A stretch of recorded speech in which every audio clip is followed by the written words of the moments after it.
오늘은 데살로니가 전서 4장 13절부터 18절 부분을 하도록 하겠습니다. 우선 데살로니가 전서 4장 13절을 보면요, 이렇게 되어 있습니다.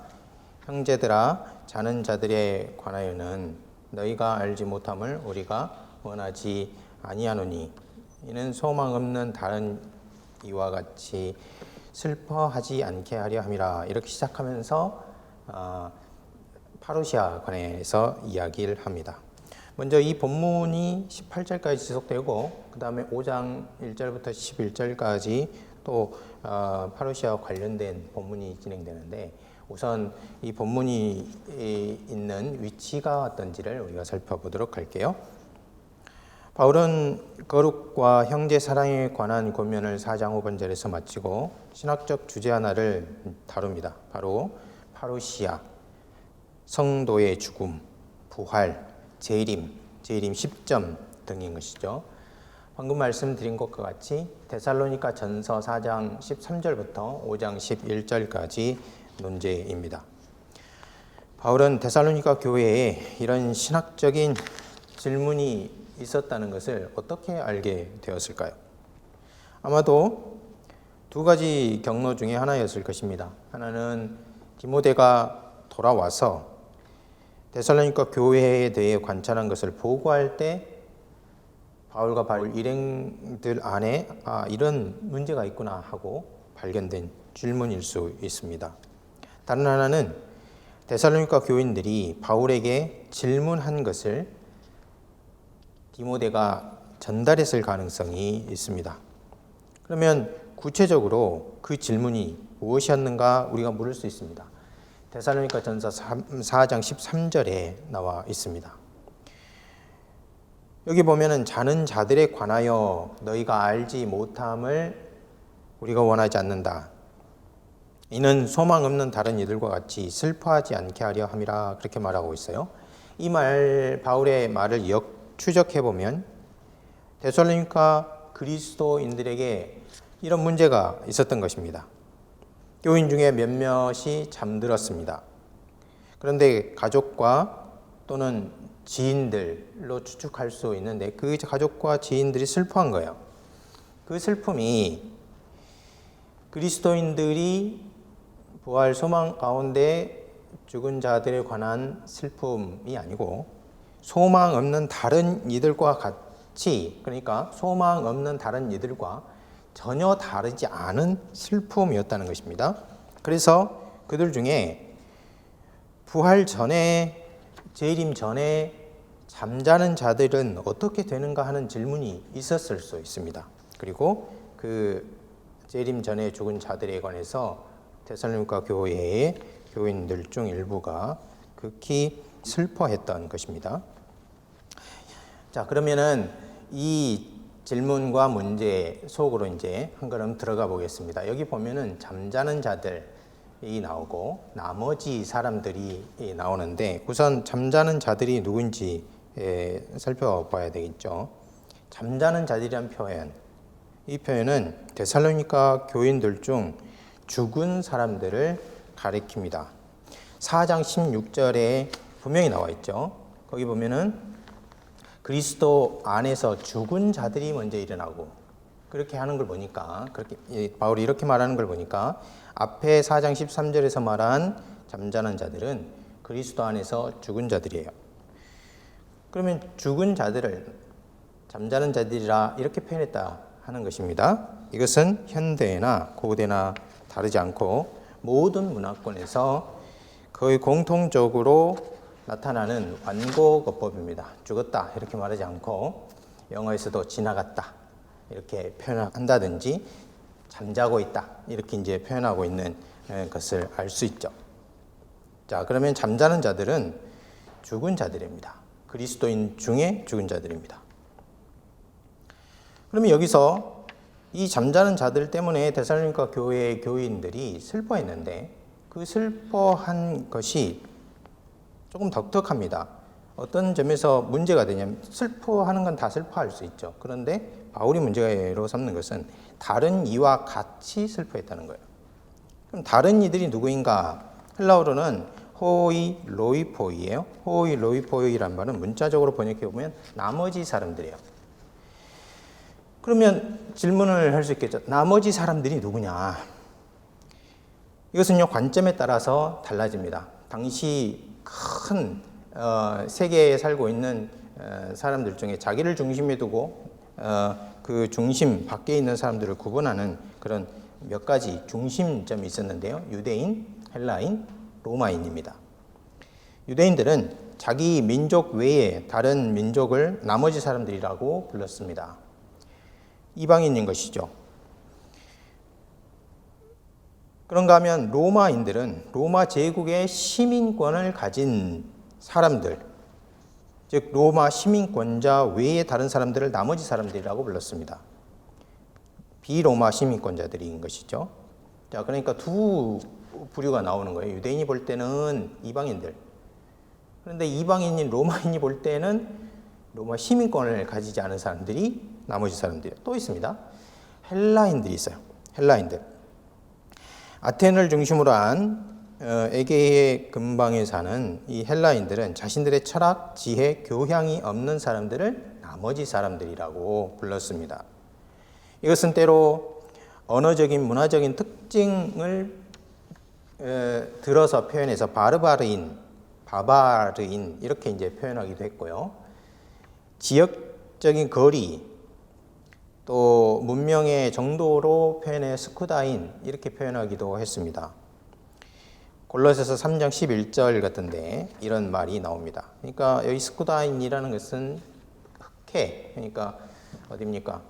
헬라 문명권에서 저쪽 소아시아 북쪽으로 가보면 흑해 연안에 스쿠다라는 곳이 있는데 그 지명에 사는 사람들이 이 스쿠다인이에요. 헬라 사람들이 볼 때 여기는 바르바르인 중에서도 가장 낮은 류의 그런 사람들이라고 평가했습니다. 실제로 그렇다는 것이 아니고 헬라인들의 눈에 그렇다는 거예요. 철학과 교양의 정도에 따라서 지혜가 부족한 사람들 이렇게 부르기도 했죠. 그러니까 세 가지 표현이 나오는 거예요. 언어와 문화 측면에서 바르바르인, 지역적인 특징, 그리고 문명의 정도에 따라서 스쿠다인, 그리고 철학과 지혜를 얼마나 가지고 있느냐, 가지고 있지 못하느냐에 따라서 야만인 이렇게 불렀습니다. 그러니까 야만인이라고 표현한 말은 아누에토인데 문자적으로 번역해 보면 지혜가 부족한 사람들이라는 뜻입니다.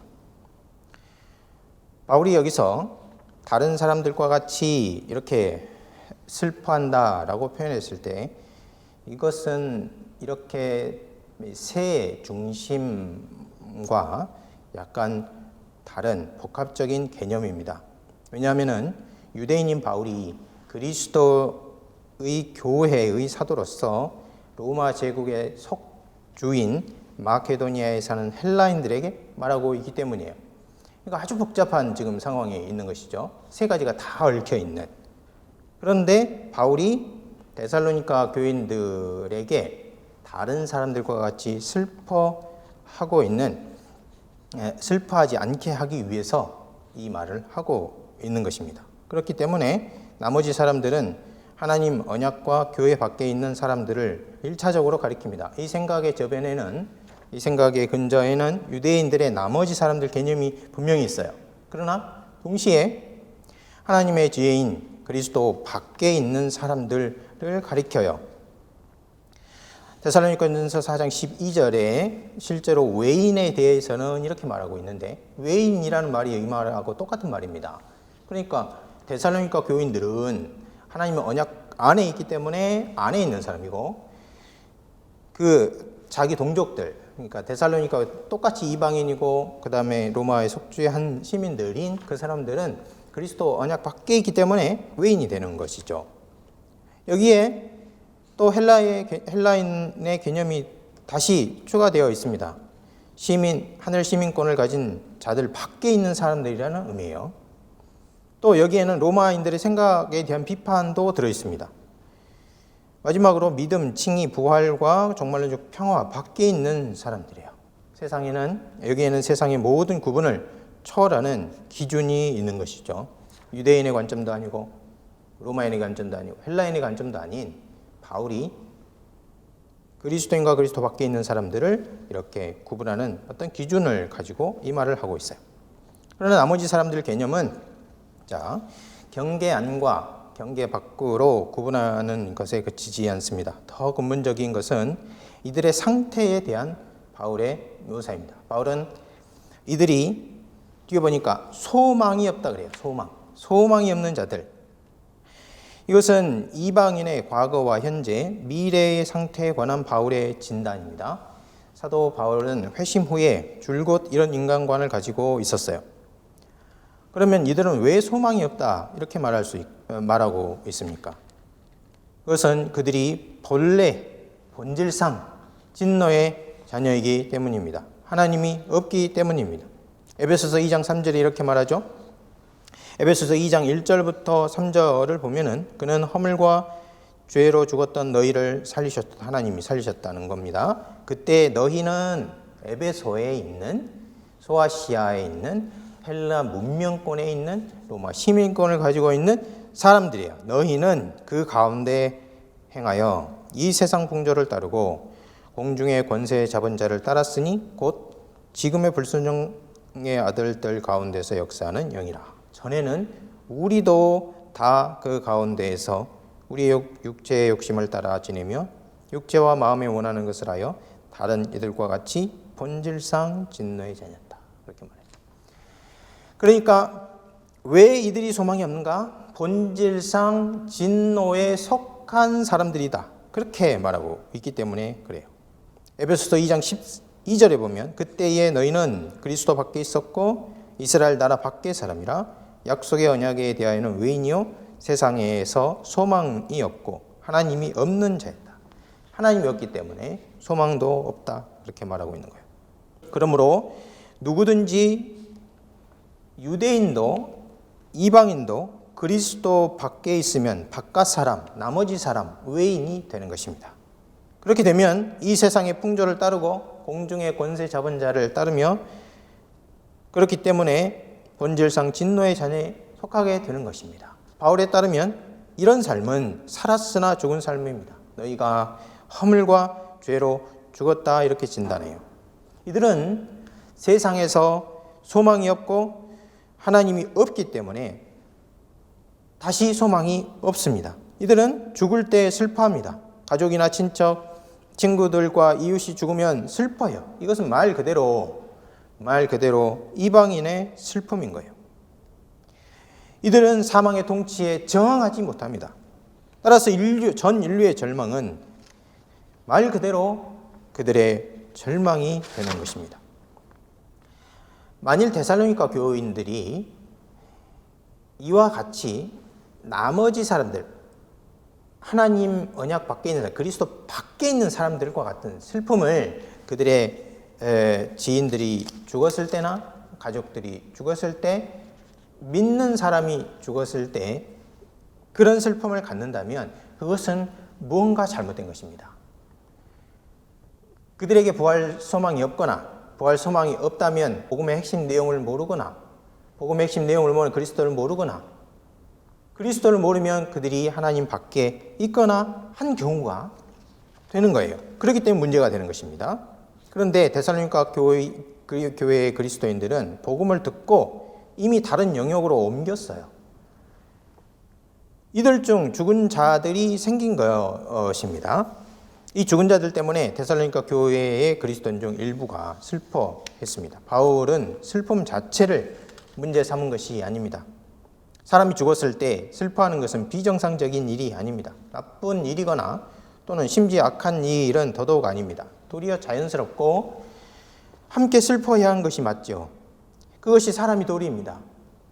바울이 문제를 삼는 것은 데살로니가에서 그리스도를 믿는 사람들이 마치 소망이 없는 다른 사람들과 같이 그들과 똑같이 슬퍼했다는 그 사실에 있는 거예요.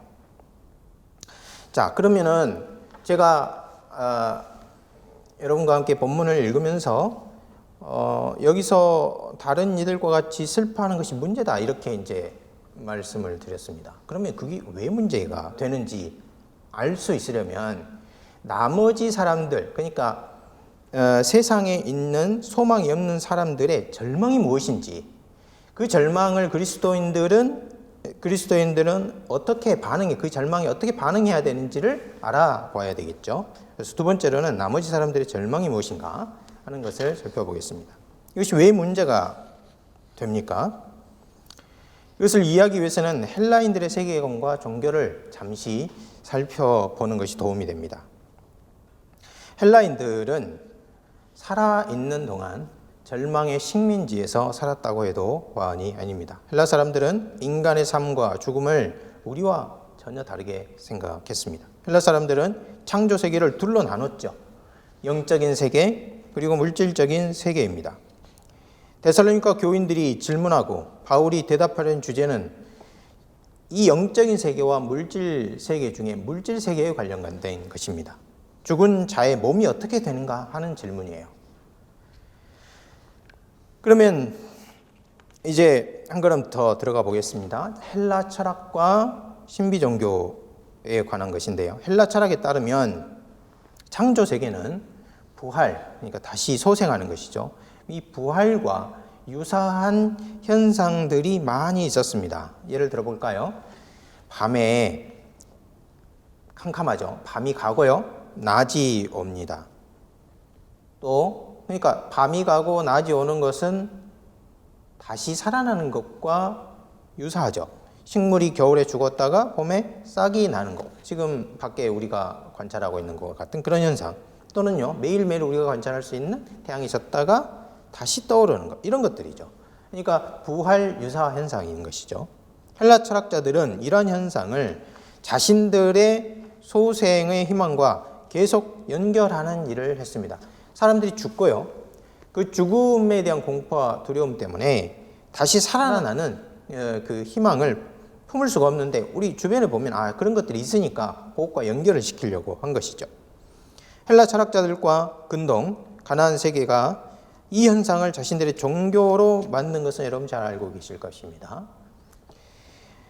때로 종교로 만들어서 이것에 근거해서 희망의 근거를 삼으려고 했습니다. 증거 중에 몇 가지를 들어보면 데메테르 신화가 있고, 데메테르 신화는 헬라 세계에 있는 것이고요. 그 다음에 근동에는 마르독 신화 같은 데가 있어요. 바벨론 같은 데는. 그 다음에 가나안에는 바알 아세라 종교 같은 것들이 바로 이런 것들입니다. 그러니까 봄에 봄, 여름, 가을, 겨울이 있는데 봄에 다시 태어나요. 그러고 나서 여름, 겨울을 지나서 여름, 가을을 지나서 겨울에 죽고 다시 이제 소생하는 그런 순환적인 어떤 종교가 아닌 것이죠. 이 세계관에서 이 신화에서 주인공과 플롯은 약간씩 다르지만 본질적인 내용은 하나입니다. 본질적인 내용은 계절의 변화, 곡식의 생산, 자연의 순환 등을 설명하는 것인데 그 설명을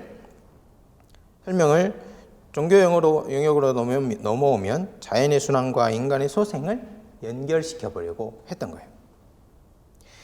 그러면 연결하면 좋은 거 아닙니까? 사람이 조금이라도 죽음 앞에서 위로를 얻을 수 있으니까요. 이렇게 이제 질문할 수 있어요. 그러나요, 한번 더 깊이 생각해 보면 오히려 신비 종교가 사람들에게 주는 절망이 크다는 것을 알 수 있습니다. 데살로니가 교회 교인들 입장으로 한번 들어가 보십시오.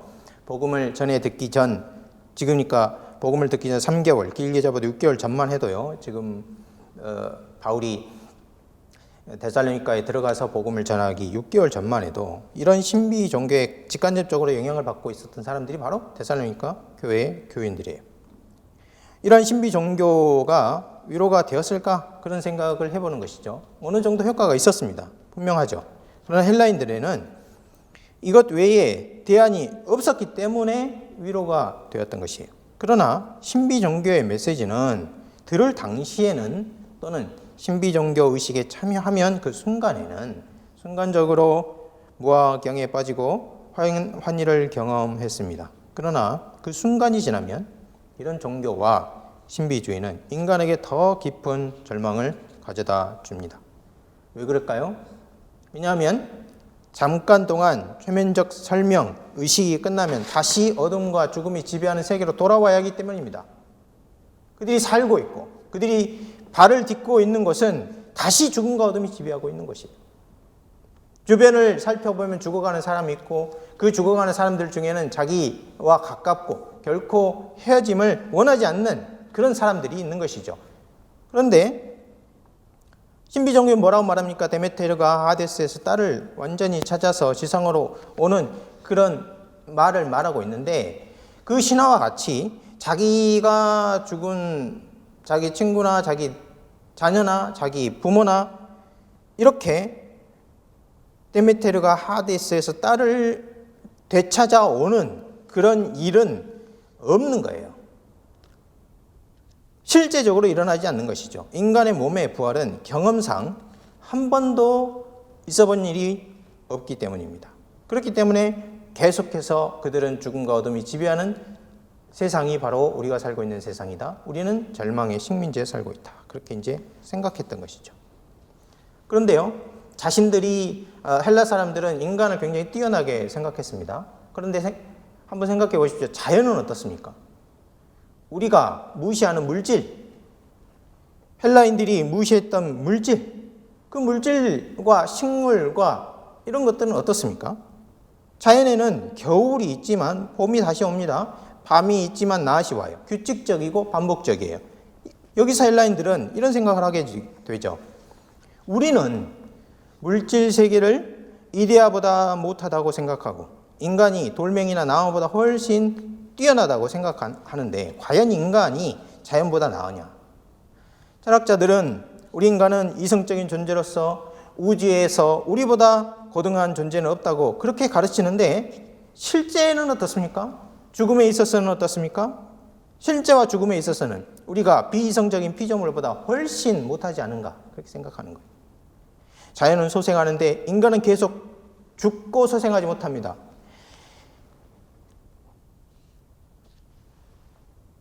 그렇기 때문에 우리는 자연보다 이 점에 있어서는 열등하다, 그렇게 생각하는 거죠. 왜냐하면 우리는 다시 살아나는 일이 없었고 앞으로도 그런 소망을 한 번도 가지지 못할 것이기 때문이다.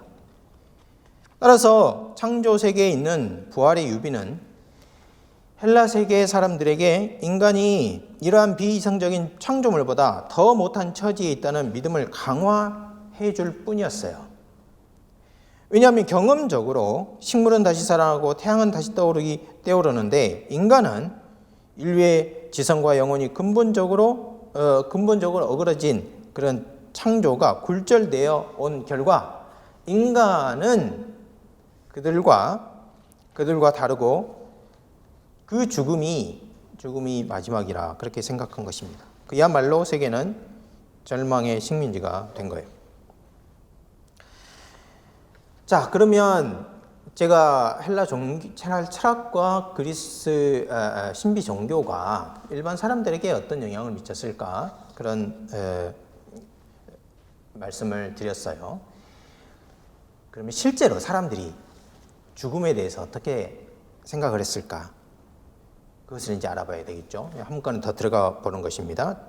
처음에는 헬라 세계 전체를 보았고, 그 다음에는 신비 종교와 헬라 철학에 좁혀서 생각을 해봤고, 그러면 이제 일반 사람들이 실제로 어떤 생각을 했는가? 당시 헬라인들이 죽음 앞에서 어떤 심정이었는지 더 알기는 어려운 부분이 있습니다. 우리가 2000년이라는 그 망각을, 시간의 무게를 이렇게 걷어낼 수 있는 방법이 거의 없기 때문에 그렇습니다. 하지만 그들의 감정과 생각의 일면을 시인들의 시를 통해서 엿볼 수 있어요. 그 당시에 이렇게 이제 시를 쓴 사람들의 글이 남아 있는데, 그 글을 읽어보면은 그들의 감정과 생각을 어렴풋하게 엿볼 수 있습니다. 한 예로요, 주전 1세기 시인 카툴루스라는 사람이 있습니다. 이 사람 이런 시를 썼어요. 카툴루스가 쓴 시 5장 4절부터 6절을 보니까 이런 말이 있습니다. 태양은 지지만 다시 일어날 수 있네. 그러나 우리의 짧은 빛이 지면 거기에는 계속 자야 하는 영원한 밤이 있을 뿐이네. 여기서 이제 죽은 자를 자는 자로 표현하죠. 그러니까 바울만 그런 것이 아니고 유대의 세계에서만 그랬던 것이 아니고 헬라 세계에서도 그랬고 지금 우리도 마찬가지로 다른 문화권에서 그렇게 하고 있는 걸 알 수 있어요. 죽은 자를 자는 자로 표현합니다. 그가 처한 상태를 끝이 없는 밤으로 묘사하고 있어요. 거기에는 계속 자야 하는 영원한 밤이 있을 뿐이네. 이것이 문제입니다. 죽음을 그 자체로 악하게 본다는 것이 아니라 죽음에 대한 슬픔 자체가 아니라 그 죽음이 끝이 없다고 생각하기 때문이에요. 이렇게 되면 어떻게 됩니까? 희망을 잃게 됩니다. 예를 들어볼까요? 다시 헬라 시인 한 사람의 시를 소개하겠습니다. 헬라 시인 데오크리투스라는 사람이 있는데 이 데오크리투스가 쓴 시 중에 이런 구절이 있습니다. 소망은 산 자들을 위한 것이요 죽은 자들에게는 소망이 없네. 소망은 산 자들을 위한 것일 뿐이고 죽은 자들에게 희망이 없다 이렇게 말하고 있어요. 죽은 자를 희망이 없는 자와 동일시하는 것이죠. 이것은 단편이기는 하지만은 이 두 시는 아주 단편적인 것이긴 하지만 헬라 세계가 절망의 식민지가 있는 상황을 잘 보여줍니다. 이런 상황에서 헬라인들은 어떤 대안도 갖지 못한 채 살아야 했습니다. 데살로니가 사람들도 예외가 아니었어요. 창세 이후에 헬라 세계 철학과 종교가 주는 절망 세계, 절망 속에서 살고 있었던 거예요. 거기서 한 번도 빠져나오지 못했습니다. 그러면 헬라 세계 일반 사람들은 어땠을까? 그러니까 헬라 세계 종교를 살펴봤고 시인들이 그 세계를 관찰한 그 움직임을 보았고 그리고 일반 사람들로 이제 좁혀서 생각해 보면 한 걸음 더 들어가는 것이죠. 이 나머지 사람들에게 어떤 일이 일어났을까? 이 나머지 사람들에게는 설사 아침에 태양이 다시 솟아오르듯이 봄에 식물이 싹이 나듯이 몸이 소생한다 해도 두려움과 절망을 벗어날 수 없습니다. 그러니까 헬라 시인들 관점에 따르면 소생할 수 있다면 자연처럼 그렇다면 어떤 희망을 가질 수 있는데 다시 그런 일이 있다고 해도 절망에서 벗어날 수 없다고 본 거예요.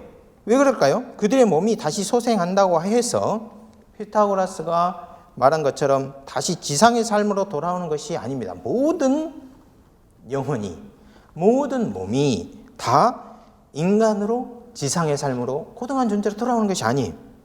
그들이 가는 곳은 잃어버려진 자들의 장소입니다.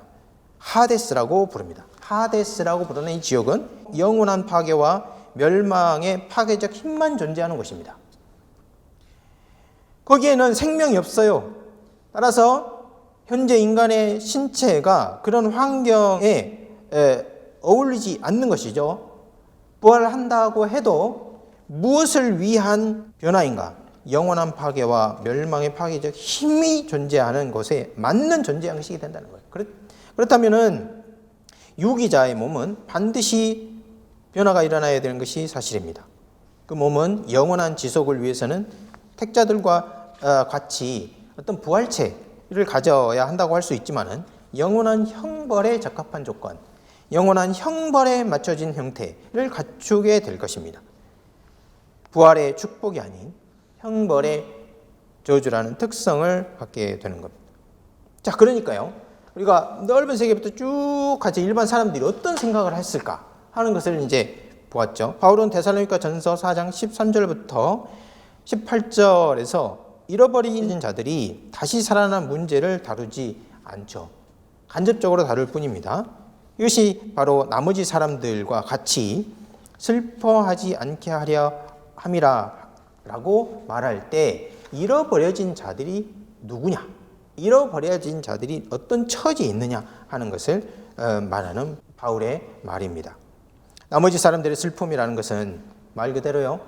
절망의 절망. 절망의 시면을 가리킵니다. 이 절망에서 어느 누구도 빠져나올 수가 없는 것이죠.